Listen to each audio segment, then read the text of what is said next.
Bonjour tout le monde. Ça fait différent par rapport à les présidences que je fais avec vous d'habitude. Là, ça va être, je suis gâté parce que là, j'ai l'occasion de parler plus longuement sur un sujet qui me tient à cœur. Et je voudrais aussi vous remercier aussi pour vos prières, pour votre soutien, pour aussi le fait que c'est pour moi un honneur puis un privilège d'être devant vous, de pouvoir exposer dignement la parole avec toute la meilleure connaissance que j'ai, avec la sagesse que le Seigneur m'a donnée. Et j'espère que le message que je vais vous donner, en fait, que je vais vous proclamer plutôt, va descendre, va en fait pas juste rester dans la tête intellectuellement, mais qui va descendre dans le cœur. Donc, je vais introduire ce message avec le psaume 19. Et ça va être du verset 1 jusqu'à 7. Donc, je vous laisse tourner dans vos Bibles le psaume 19. J'utilise la version Louis II, donc étonnez-vous pas si certains mots ou certaines phrases peuvent être différentes. Alors, ça va comme suit. Les cieux racontent la gloire de Dieu, et l'étendue céleste annonce l'œuvre de ses mains. Le jour en donne instruction au jour, la nuit en donne connaissance à la nuit. Ce n'est pas un langage, ce ne sont pas des paroles, leur voix n'est point entendue. Leurs traces apparaissent sur toute la terre, leurs accents vont aux extrémités du monde, où il a placé une tente pour le soleil, et celui-ci, semblable à un époux qui sort de sa chambre, se réjouit comme un héros de parcourir sa route. Il s'élance d'une extrémité du ciel et achève sa course à l'autre extrémité. Rien ne se dérobe à sa chaleur. Quel beau psaume. Amen. Donc, sans plus tarder, je vais vous poser une question à vous tous qui êtes ici, qui avez sans doute une connaissance de la parole. Et la question est la suivante. Pourquoi est-ce que Jésus est venu dans le monde? Est-ce que quelqu'un peut répondre à cette question-là par rapport à ce que vous savez sur la Bible? Je vous invite à vous exprimer, oui? Sauver l'humanité. Ah, oui, c'est d'excellentes réponses. Quelqu'un d'autre? Oui, en fait, c'est une question. Et la question, c'est la suivante. Pourquoi est-ce que Jésus est venu dans le monde? Oui, exactement.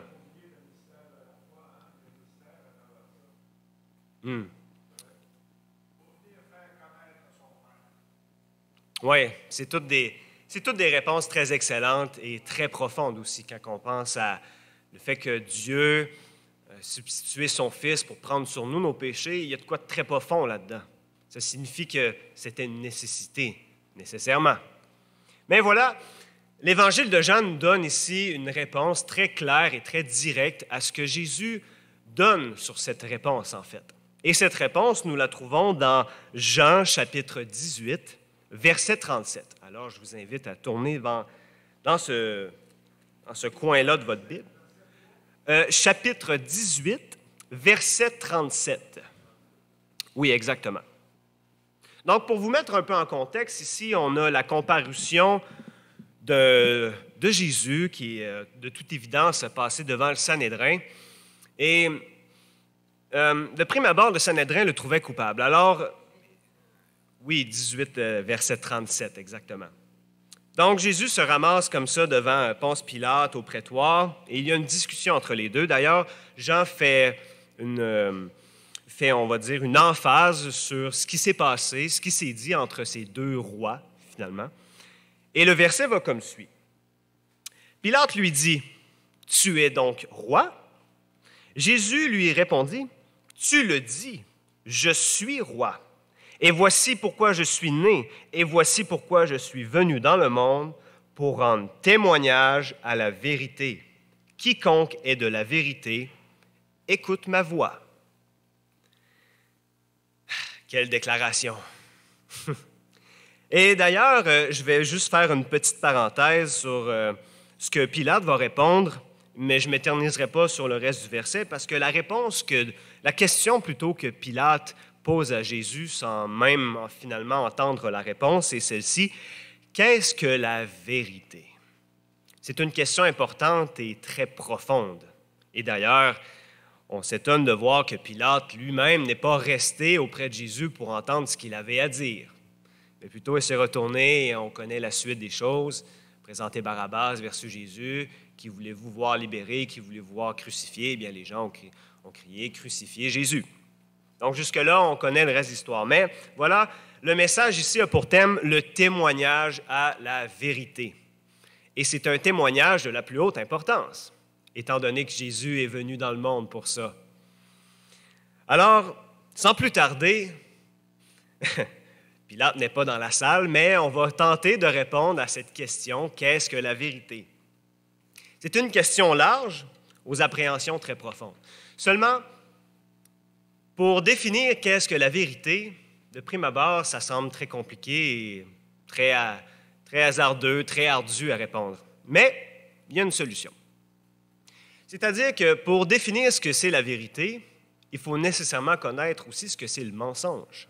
À partir de là, on a une piste nous donnant à voir à ce que c'est la vérité, donc par conséquent, la réalité. Les deux vont de pair, nécessairement. Donc, si nous définissons le mensonge comme suit, étant une distorsion de la réalité, il faut s'en dire que la vérité est ce que la réalité est, nécessairement. Tout ça a l'air très philosophique, mais en fait, c'est comme dire que l'eau est chaude et l'eau est froide. Si l'eau est chaude, eh bien, on le sait que l'eau est chaude. On met notre main, on peut la sentir. Même si on la met dans notre bouche aussi, on goûte qu'elle est chaude. Même chose que lorsqu'elle est froide. Bref, vous voyez un peu le portrait. Donc, à ce moment-là, on pourrait définir la vérité selon une définition semblable à celle-ci. Elle répond à un ensemble factuel, c'est-à-dire des faits, se référant à la réalité objective. Donc, par exemple, si nous sommes deux dans une pièce et je demande à mon ami, eh bien, à quelle température l'eau bout-elle? Et il me répond, bien, ça bout à 50 degrés Celsius.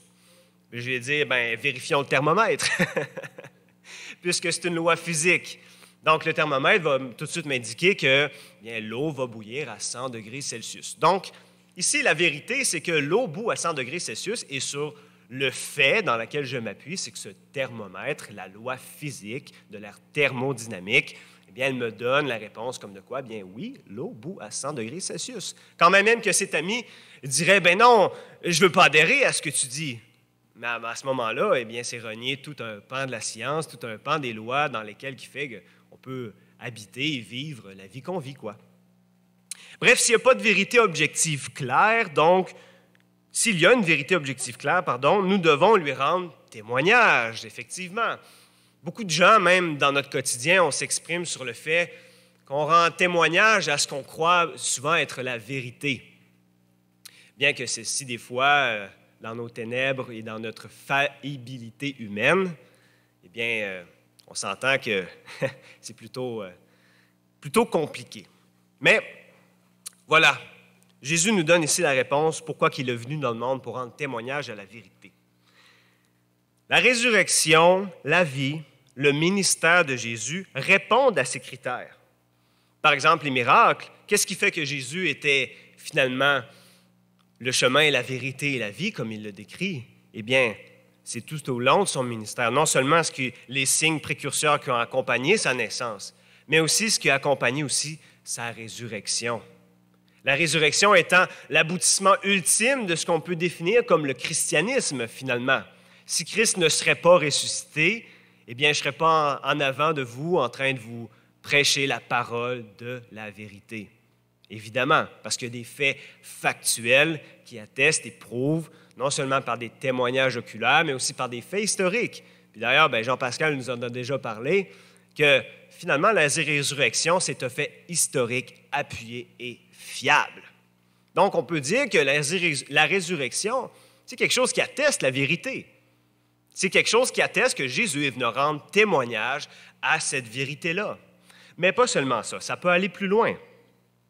Donc, si Jésus dit qu'il est roi, qu'il est venu rendre témoignage à la vérité, et que quiconque écoute sa voix est de la vérité, ça veut nécessairement dire que Christ, que Jésus, en rendant témoignage à la vérité, eh bien, Ça veut dire qu'il est roi. D'ailleurs, il ne nie pas lorsque Pilate lui dit « Es-tu roi? » Bien, tu le dis. Il ne se défile pas. « Je suis roi. » Puis d'ailleurs, cela nous interpelle, et on peut d'ailleurs juste revenir en arrière au verset 36. « Eh bien, si mon royaume n'est pas de ce monde, si mon royaume était de ce monde, mes serviteurs auraient combattu pour moi afin que je ne sois pas livré aux Juifs. Mais maintenant, mon royaume n'est pas d'ici-bas. » Donc Jésus, de toute évidence, atteste et montre, non seulement par sa vie et son ministère, que sa parole soutient toutes choses, qu'il calme la tempête avec le son de sa voix, qu'il multiplie les pains parce qu'il l'intercède pour nous,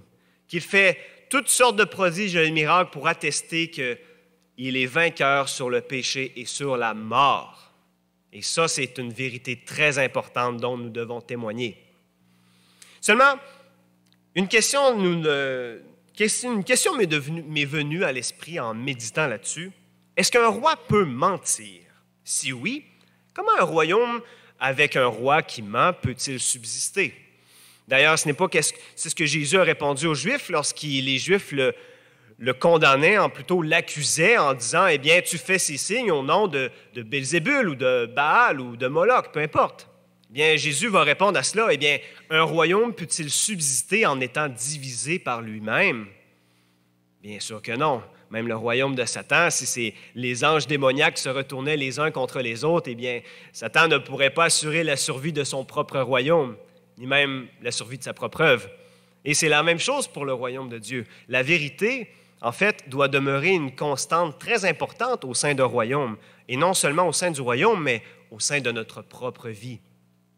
Si nous nous mentons nous-mêmes, est-ce que nous sommes honnêtes? Est-ce que nous définissons une claire réalité de la vérité qu'on transparaît? De toute évidence, non, parce que cela, c'est un masque, c'est un mensonge.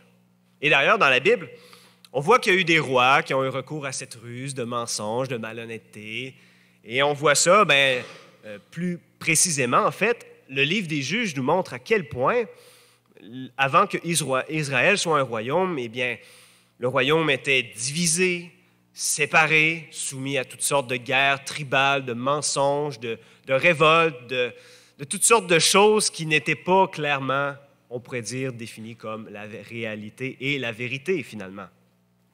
Cette époque-là, elle nous montre à quel point qu'un royaume qui est divisé contre lui-même ne peut pas subsister en dehors de Dieu. Si Dieu n'avait pas maintenu par sa providence l'unité d'Israël, eh bien, on n'en parlerait même pas en ce moment. Parce que c'est un témoignage à la vérité, encore une fois. Si Israël existe, c'est pour rendre témoignage à la vérité devant les autres nations, que justement, ce peuple-là est choisi et aimé de Dieu pour être porteuse plutôt, de la vérité, de la lumière, que c'est quoi finalement Israël, puis pourquoi Israël est si différente de toutes les autres nations, de toutes les autres tribus. C'est parce qu'elle montre à quel point que c'est un Dieu saint, un Dieu juste, un Dieu que lorsqu'il dit quelque chose, la chose arrive. Lorsque Dieu prend comme ça un peuple et montre sa magnificence, sa gloire et sa puissance, il n'y a aucune excuse pour les autres peuples. D'ailleurs, l'époque des Juges nous montre que, eh bien, Israël s'était substitué de cette ordonnance-là de Dieu, c'est-à-dire qu'ils se sont laissés absorbés par les Cananéens qui étaient supposément destinés à vouer à l'interdit. Et d'ailleurs, on voit ça dans le désert.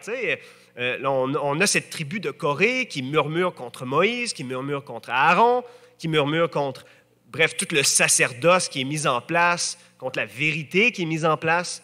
Et on voit que Dieu, comment est-ce qu'il traite cette tribu-là? Eh bien, c'est pas compliqué. Le sol s'ouvre sur leurs pieds et ils tombent, littéralement. Qu'est-ce que Dieu fait du mensonge? Eh bien, il le traite comme ça. Pourquoi? Parce que c'est contraire à sa nature.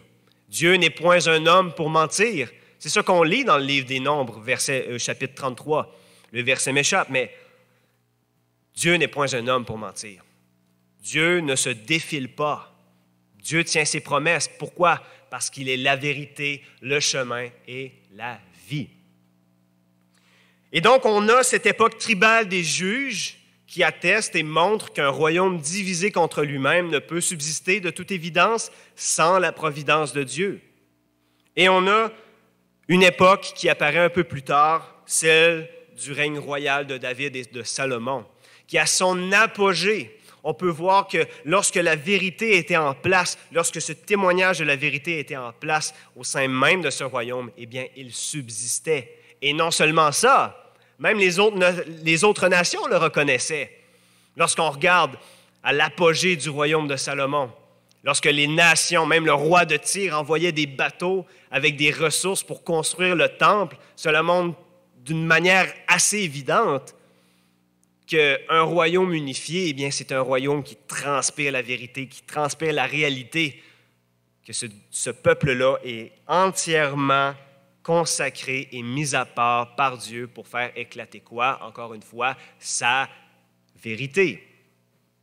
Donc, un royaume divisé contre lui-même ne peut subsister. La vérité doit être au centre du royaume et aussi du roi qui l'administre. Par ailleurs, si on prend l'exemple de Saül, Saül était un roi désigné par onction prophétique, mais quand on examine le mandat de Saül, on se rend compte qu'il ne s'est pas appuyé sur la force véritable de l'Éternel. Il s'est appuyé sur la force illusoire de ses propres armes, de ses propres compétences, de lui-même finalement. Donc, ce que ça a donné, c'est que Saül, finalement, utilisait la tyrannie, il utilisait le mensonge, le subterfuge pour arriver à ses fins. Il n'y avait pas de vérité. Et c'est pourquoi que Israël n'a pas pu tenir devant les Philistins. Quand ils voyaient ce roi-là, qui en plus a refusé l'onction royale par 3 fois, il s'est défilé, il se cachait dans les bagages. Je ne veux pas être roi. Mais voilà. Le peuple avait dit, en fait, Dieu a dit à Samuel, ce n'est pas toi qui rejettes, c'est moi. Ils ne veulent pas que je sois leur Dieu. Et c'est le même schéma qui se répète jusqu'à l'époque des pharisiens. On ne veut pas de Dieu parce que ça fait tomber nos masques, ça fait tomber notre force illusoire. Et c'est ce qui montre à quel point ce royaume était en péril parce qu'on ne s'appuyait pas sur la force véritable qui est le vrai Dieu. Maintenant, Jésus est le roi de la vérité. Il dit, « Je suis le chemin, la vérité et la vie. » Je ne le dirai jamais assez durant ce message-là, je vous le dirai, je vous préviens. Mais pourtant, c'est une vérité qui mérite d'être proclamée, qui mérite d'être dite par chacun d'entre nous, par moi-même également. Jean 14, 6 nous dit, « Il est le chemin, la vérité et la vie. » Il est le roi. Par sa fonction royale, il nous montre le Père. Il nous donne accès au trône. Par son témoignage, sa vie, sa mort et sa résurrection. Comme Serge le rappelait tout à l'heure, plus tôt, le voile est déchiré. Jésus nous offre le plein accès à Dieu, le plein accès à l'entière réalité de qu'est-ce que la vérité finalement. Il nous offre ça, les pains de communion avec lui pour manger et boire au trône de sa grâce. Quelle vérité absolument incroyable. Pensons-y un instant. Aller près de Dieu, manger le pain qu'il nous donne. Car l'homme ne vivra pas de pain seulement, mais de toute la parole provenant de la bouche de Dieu. Amen. Sa justice est vraie, même Pilate ne semble pas contester cette royauté-là. En fait, contrairement aux Juifs, il passe carrément par-dessus la royauté de Jésus. Au contraire, ce qui l'intéresse, c'est qu'est-ce que la vérité. Mais pourtant, un roi ou un gouverneur comme Pilate, qui gérait cette contrée-là de Judée, devrait être au courant de qu'est-ce que c'était la vérité. Est-ce que vous êtes d'accord? Mais voilà, on en est là. Le péché obscurci, nous sommes dans les ténèbres et comme je disais souvent à un de mes amis, eh bien, vous savez, la spiritualité dans le monde, c'est semblable à une petite veilleuse dans le passage.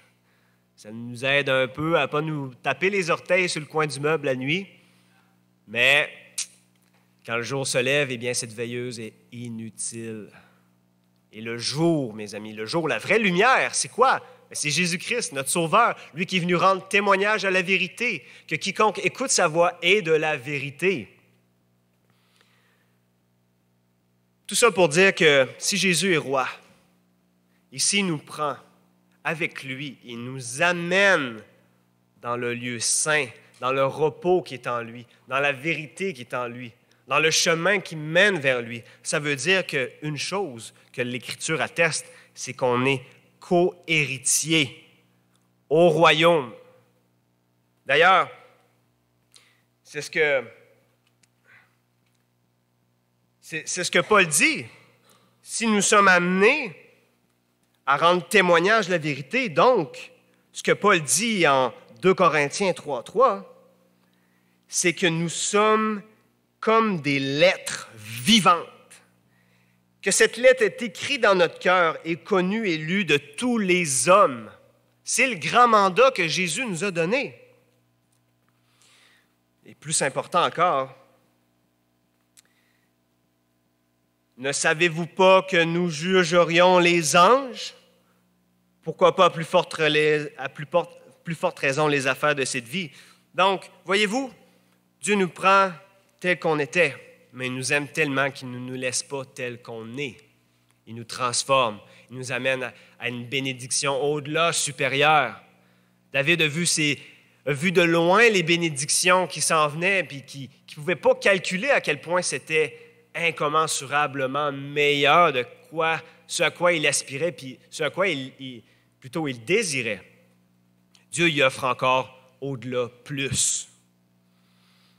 Comme Dieu le Père envoie Jésus pour manifester la gloire du Dieu visible, Jésus nous envoie manifester qu'il est le chemin, la vérité et la vie, encore une fois.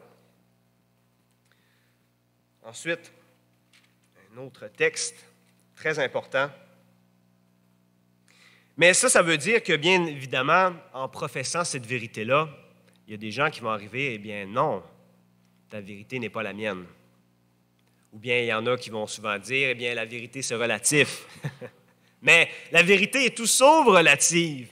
Si encore on revient au test de l'eau que je vous ai expliqué au début, la vérité est tout sauf relative. Si mes pneus sont usés à cordes, quand même que je m'astinerais à conduire mon véhicule avec mes pneus usés à cordes, ben je suis désolé, mais je vais prendre le fossé. Tu sais? Donc, voilà. Mais ici, Paul donne en fait une recommandation dans 1 Pierre. En fait, c'est même pas Paul, c'est Pierre. Excusez-moi, je ne vais pas tout dans la bonne lettre.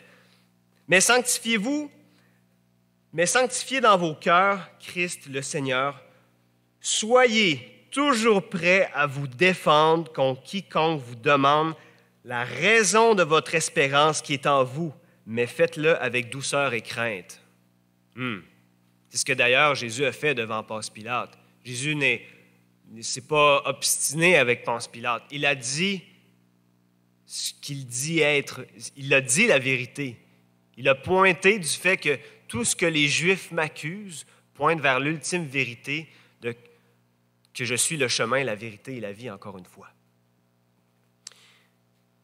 Et voilà.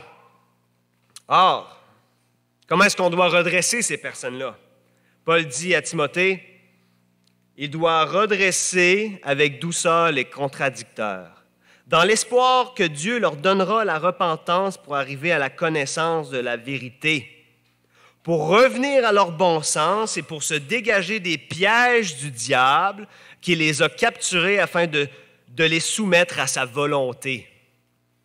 Nous devons reprendre avec douceur. Nous devons reprendre avec vérité, avec la réalité de ce que cela implique. Nous rendons témoignage à cette vérité ancienne qui s'accomplira durant les derniers jours. Nous savons, nous, en tant que justes, nous allons hériter plus que d'un royaume terrestre, plus que de réalité terrestre. Au contraire, on va hériter de réalité et d'un royaume céleste. Jésus a dit à ses apôtres, il faut que je m'en aille pour vous faire une place là-haut, pour vous accueillir. Et c'est cette place en tant que justifié, parce que Christ a tout pris sur lui à la croix. En vérité, c'est ce qu'il a fait. Son sang sur le bois maudit nous a purifiés de toute tache, de sorte que comme l'Église, en tant qu'Église, on se présente devant lui comme sans tache, irréprochable. Et vous connaissez sûrement la suite. de sorte qu'on va paraître comme ça, justifié devant Christ. Et pas juste à titre individuel, mais aussi en tant qu'Église. Parce que si on n'est pas capable de participer au royaume ici-bas, comment est-ce qu'on va être capable de participer au royaume là-haut? Ça demande une réflexion. Nous sommes rois et reines de ce royaume. Nous devons saisir et renverser les raisonnements qui s'élèvent contre cette vérité-là, qui s'élèvent contre cette réalité que Jésus est réellement le chemin, la vérité et la vie, aux philosophies creuses et trompeuses, de sorte que nous faisons toute pensée prisonnière et captive à l'obéissance du Christ. C'est ça notre mandat, mes amis. On ne peut pas se défiler.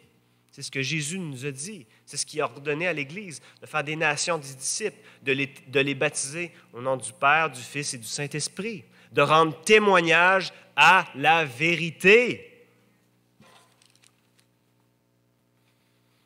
Jésus lui-même est venu rendre ce témoignage-là, alors pourquoi pas nous?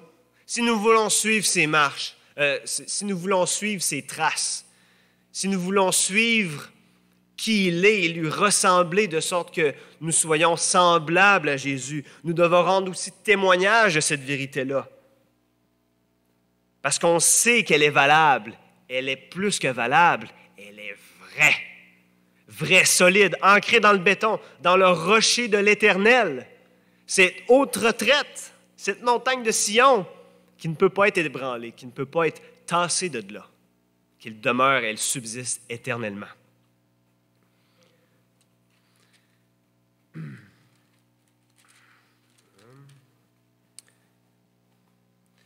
Pourquoi nous taire?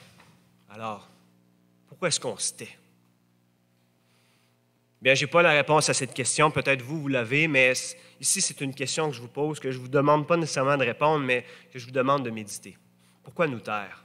Si Jésus, lui, ne s'est pas tu, autant devant le Sanhédrin que devant Ponce Pilate, si Jésus a ouvert la bouche pour dire qu'il était le chemin, la vérité et la vie, pourquoi nous, on n'ouvre pas notre bouche? D'ailleurs, ça nous place dans la situation où Moïse était. Moïse disait « Ah, Seigneur, je n'ai pas la parole facile. » Bien, Dieu dit « C'est moi qui mettrai les mots dans ta bouche et qui donnerai à ta bouche le moyen de s'exprimer pour révéler ma gloire. » Je le paraphrase un peu, mais vous comprenez un peu ce qu'il dit ici. C'est des fois, on s'appuie sur notre force illusoire pour dire « Ah, Seigneur, je ne suis pas capable. » ou « j'ai pas la force ». Mais vous vous trompez, ce n'est pas votre force qui est mise en jeu ici, c'est sa force à lui. Sa force à lui qui l'a tenu debout sur la croix, de sorte qu'il a pu s'exprimer avant d'expirer son dernier souffle. Tout est accompli. Et c'est cette vérité-là qu'il faut enseigner aux gens. C'est ce témoignage à la vérité-là qu'il faut dire aux gens.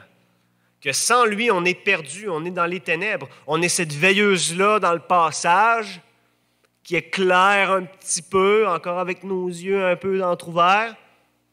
Mais quand le jour se lève, quand le jour éclate ses rayons, eh bien la veilleuse, elle tombe inutile. Inutile. On la décroche du mur puis on la serre. Puis même si on la laisse là, eh bien, à quoi sert-il? Donc, devenons des gagneurs d'âme. C'est d'ailleurs ce que Jésus a dit à ses premiers disciples qui est allé chercher. « Je ferai vous des pêcheurs d'âmes, je ferai vous des gagneurs d'hommes. » Nous avons reçu l'onction du roi des rois. Par notre nouvelle vie, notre nouvelle création, parce que Jésus, en fait, nous a donné cet esprit-là. Vous savez, dans l'Ancien Testament, quand un roi était choisi par Dieu, eh bien, c'était un prophète qui était chargé de prendre une corne, un signe de puissance, pour donner cette onction-là au roi que Dieu avait choisi. Eh bien, ce n'était pas différent avec Jésus. Jean-Baptiste était ce prophète. Et il a baigné Jésus dans cette onction-là. Et on voit clairement le signe qui s'en vient après. On voit cette colombe-là descendre sur lui. Et encore un autre signe, on a cette voix qui retentit du ciel. « Tu es aujourd'hui mon fils, et je t'ai engendré. » Comment avoir pas de déclaration plus claire que Jésus est roi? Mais il n'est pas venu nous juger, encore une fois. Il est venu nous sauver. sauver ceux qui étaient perdus, chercher les brebis qui manquaient au troupeau. Et encore là, nous sommes tous des brebis dans ce pâturage-là. Et si nous nous éloignons de l'Église, si nous nous éloignons du troupeau, eh bien, si on regarde comment est-ce que la nature fonctionne, eh bien, ce n'est pas différent avec un chrétien. Une brebis en dehors du troupeau, on voit les loups qui s'ameutent, qui s'approchent de lui, qui le mettent à part et il se fait dévorer. Soit il devient un loup lui-même, ou soit il meurt. C'est très important ce qui est en train de se dire ici. C'est ça le témoignage à la vérité. C'est que non seulement c'est valable pour les non-croyants, mais c'est valable aussi pour nous. Si nous sommes convaincus, comme Jésus, qu'il était de rendre témoignage, nous devons boire aussi cette coupe-là. Pas la coupe de sa mort, mais bien cette coupe-là que je préfigure un peu comme ça, cette coupe de témoignage, ce vin nouveau-là qu'on aspire lorsqu'on fait la Sainte Seine les premiers du mois, eh bien c'est parce qu'on se remémore, on se rappelle. Les fêtes, d'ailleurs, elles servent à ça, nous rappeler, nous remémorer de c'est quoi le témoignage à la vérité que Dieu est en train de nous enseigner. Non seulement par le baptême qui concrétise un peu, qui met un sceau visible sur notre communion avec Christ, mais aussi la Sainte qui nous rapproche de lui, qui nous fait boire cette coupe-là, qu'on sait qu'on va boire un vin nouveau à la fin.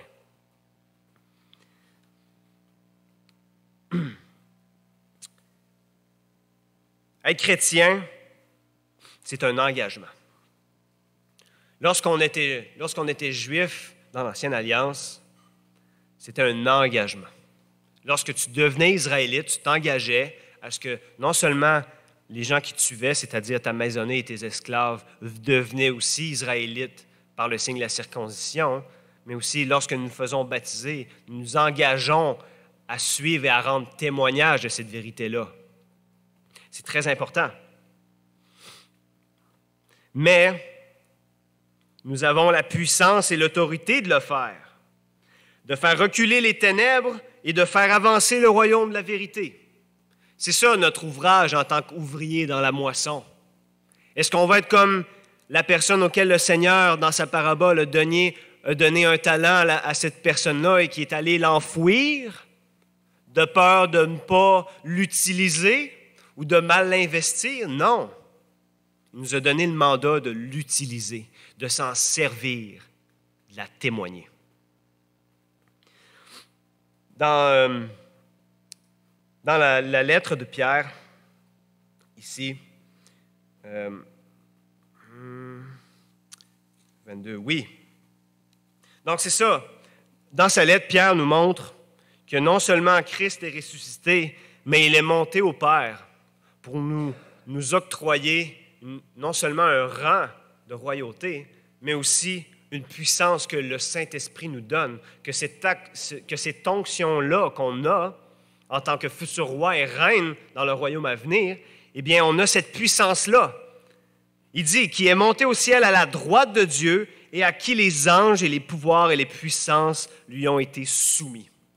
Ce n'est pas avec des armes physiques qu'on combat. Ce n'est pas contre des forteresses et des douves physiques contre lesquelles on doit se battre et dans lesquelles on doit détruire, mais c'est contre les dominations charnelles et ténébreuses du prince de la puissance de l'air, le diable.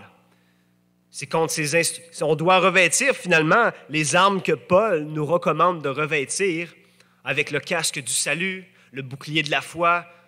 Tous ces instruments-là, ce n'est pas des instruments physiques, terrestres, mais c'est des éléments célestes et spirituels que l'Esprit nous donne le pouvoir et la capacité d'accomplir. On peut le faire, mais on doit le faire. On ne doit pas se défiler. Rappelons-nous les apôtres que lorsqu'ils ont vu leur Seigneur se faire capturer, ils sont allés se cacher comme des coquerelles quand on allume la lumière. Mais non, on a reçu cette onction-là. On doit être comme Jésus. On doit assumer cet engagement-là qu'on est en train de faire. Rendre témoignage à la vérité, encore une fois. Ça revient tellement souvent. Paul nous dit, en 1 Corinthiens 6,3, « Ne savez-vous pas que nous ne jugerons les anges. Wow, quel privilège! On va juger les anges. Ça veut dire qu'il y a une place au-delà supérieure au-delà auquel on pourrait s'attendre même à prétendre ici sur Terre. Tu sais, on voit beaucoup de gens se glorifier de leur poste à Alcoa, de leur entreprise, de tout ce qu'ils font ici sur Terre. Mais ça va être tellement mieux dans l'éternité. On va être co-héritiers. Pensez-y un instant. Co-héritiers avec Christ, en train d'exercer la justice dans la plénitude de la connaissance de Dieu. Qu'est-ce que vous voulez de plus? Si vous voulez quelque chose de plus, eh bien, je ne peux pas vous le donner, premièrement, et Dieu non plus ne peut pas vous le donner, parce que c'est au-delà infiniment plus de ce que notre être fini peut concevoir et même imaginer. Nous serons comme les anges, et même supérieurs encore. Tout a été soumis à Jésus. Jésus donne l'esprit, la paix, la force et la puissance de renverser les puissances des ténèbres. Quelle vérité importante. Paul, encore une fois, donne une recommandation à Timothée, qui est celle-ci. Voilà.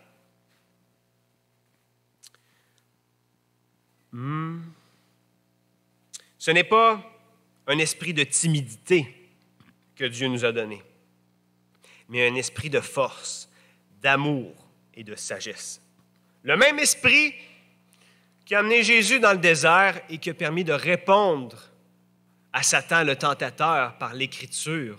Nous avons ce même esprit-là. Nous avons Dieu, le Saint-Esprit, qui nous a établis comme temple. Aucune raison de nous défiler, aucune raison de nous excuser, de ne pas parler, de nous taire. Mais nous avons cet esprit de force et de sagesse pour redresser ce qui s'élève contre cette vérité-là. Avec Jésus, nous renversons nos ennemis. Avec ton nom, nous écrasons nos adversaires. Mais encore là, je ne parle pas de force physique ici. Je ne dis pas d'abaisser ou d'appuyer sur le clou avec quelqu'un qui tente de comprendre la vérité. Parce que rappelez-vous, la douceur et la sagesse qui vient en même temps avec ça. Mais ce que je suis en train de dire ici, c'est qu'on a tellement, mais tellement, on a tellement de choses qui nous est possible de faire avec l'esprit en nous. Et comment se défiler, je veux dire. C'est comme, je vais vous donner un exemple. Quand j'ai marié mon épouse, eh bien, j'avais le goût de crier sur tous les toits que j'étais marié, que j'étais heureux, que j'avais connu le bonheur. Eh bien, c'est la même chose avec Jésus. Mais c'est plus qu'un simple sentiment. C'est carrément Dieu, le Saint-Esprit, qui est en nous. Je veux dire, moi, juste penser à ça, ça m'en jette par terre.